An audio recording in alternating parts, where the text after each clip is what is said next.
कर ही नहीं सका। तो भला बताओ, जिस घड़े में सर्प का विष पड़ा हुआ हो, उसमें ढेर का ढेर दूध भी अब उड़ेल दिया जाए तो क्या बन जाएगा? है विष ही बन जाएगा। इसलिए इस विषय विकार रूपी जो हालाहल है, बड़े ते बड़ा विष, जब तक इसको समाप्त करने वाली आत्मा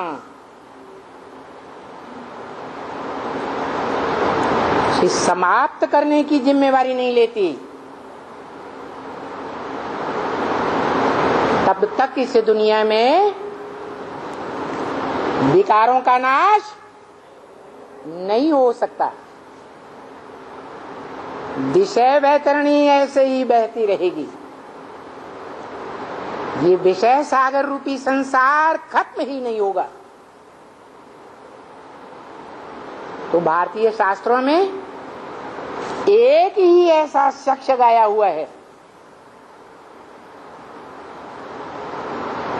जिसके लिए गायन है कि सागर मंथन हुआ। उस सागर मंथन में से क्या निकला? पहले पहले है हालाहल विष निकला। ये विष क्या होता है?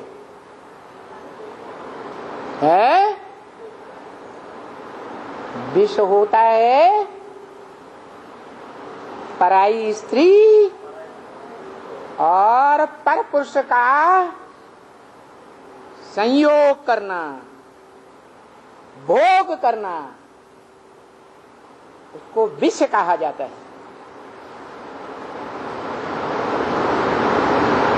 इस विषय विकार रूपी विष को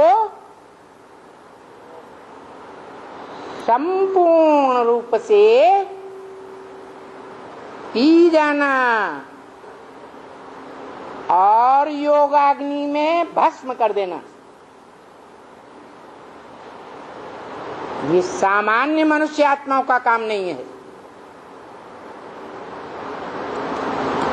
भारतीय शास्त्रों में किसके लिए गाया हुआ है?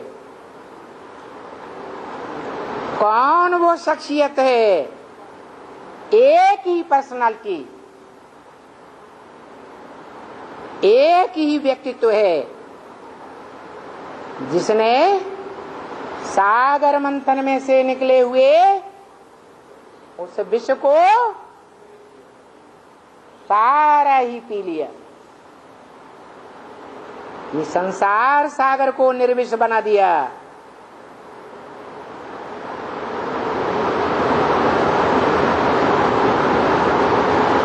ये कार्य साधारण कार्य नहीं है।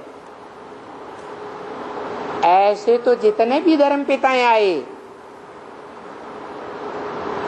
सभी ने धर्म के धक्के खाए हैं, लेकिन ये विषय विकार का नाश करने वाला और श्रेष्ठ धारणाओं रूपी धर्म की स्थापना करने वाला, जिसके नाम पर सत्य सनातन धर्म का नाम पड़ता है, देवी देवता सनातन धर्म,